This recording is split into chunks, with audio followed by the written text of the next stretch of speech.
Today we're discussing 9 steps to more effective parenting. Does your home feel a little chaotic? These 9 steps will help to bring a sense of peace and calm.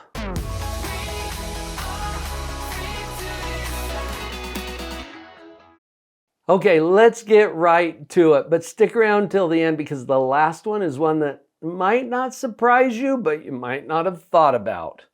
Step number 1, take care of yourself. Parenting is the #1 personal development program on the planet. You get to learn really fast when you become a parent that you didn't know yourself as well as you thought you did, and it will give you opportunities to grow and develop. You'll need to take care of yourself. It's not a luxury to engage in self-care. It's a required step. You might not even be sure about how you're going to do that because your time is limited and you're a little stretched already. That's why we're going to go to step 2. Take care of the team, meaning your parenting team. If you are married or in a committed relationship, it's your spouse. It's the other parent in the home. That is your core parenting team.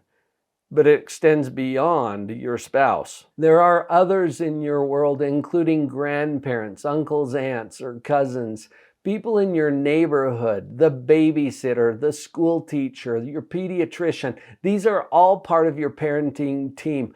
I am part of your parenting team because you're here. And I've got you. I'm here to support you. You have a variety of people around you who are committed to helping you create a more positive experience as a parent. Take care of that team.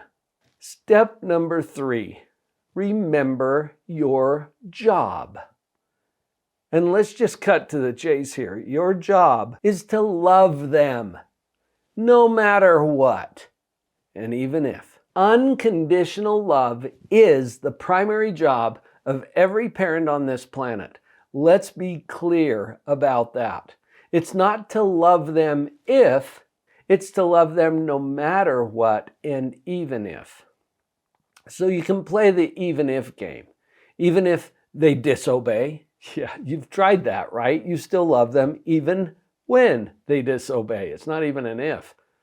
Even if they are hateful toward you, yes. Do you have any teenagers? You've probably run into that one as well.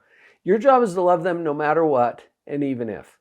And don't worry, we've got you on the discipline end of things, but this particular step is to remember your core job. Anything that I share with you in terms of discipline ideas is no more than manipulation if you forget your job. Remember, love them no matter what and even if.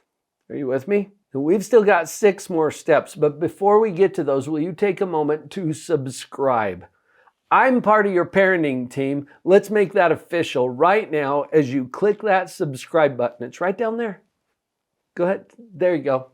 Hit that button. Okay, awesome. Let's keep going. Step number 4, learn to balance control and maturity. This is something I get into full seminars and master classes and coaching programs to explain. I'm going to give you a quick shortcut. Go to the URL on the screen, drpauljenkins.com/stages. And what I will do is just give you a PDF copy of the model that I'm talking about where we balance control and maturity. It's not the purpose of this video to get into all the details about that, but I'll give you a quick primer. Just go to that URL and I'll put it right in your inbox. The reason this step is so important is because a lot of parents get caught up in age of their child and what they're supposed to do at different ages of their child. It's really more about stages than ages. And that's why the URL says drpauljenkins.com/stages. We're going to describe what that means to you so that you have a better sense of how to interact with your child depending on what stage they're on. Step number 5, set the tone with positivity. Parents are in charge of the culture and feel and energy of their home. Sometimes it doesn't feel like it because somebody else is being so loud.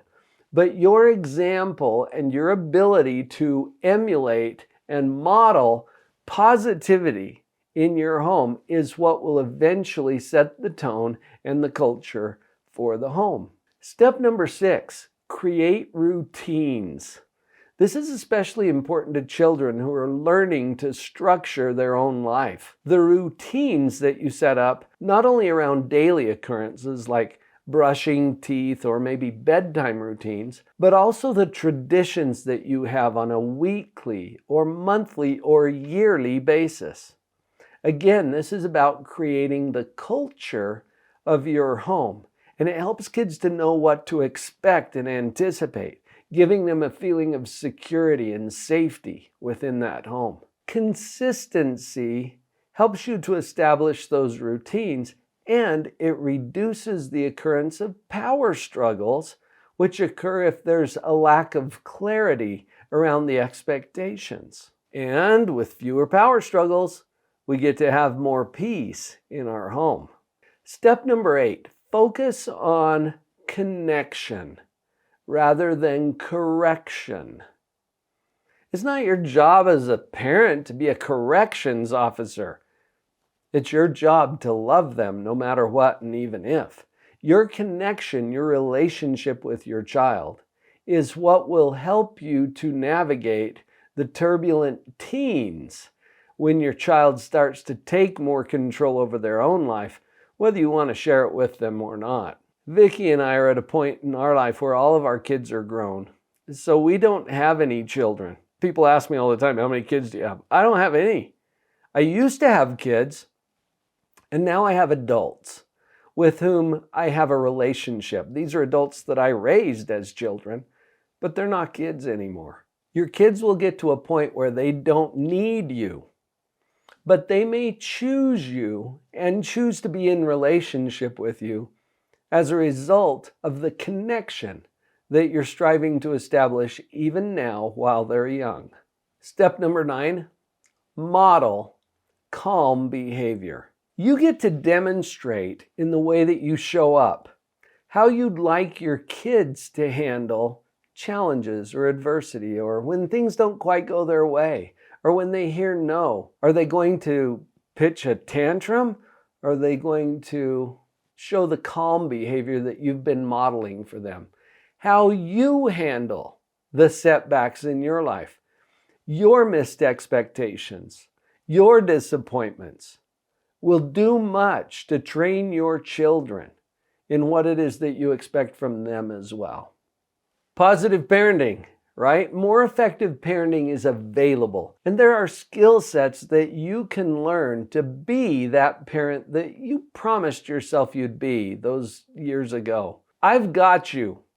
Go to that next video for some positive parenting solutions. I'm going to share with you in that video 5 tips for a peaceful mind. Let's see if we can get you to the place where you are feeling more confident as a parent. Are you ready? Let's jump into that next video.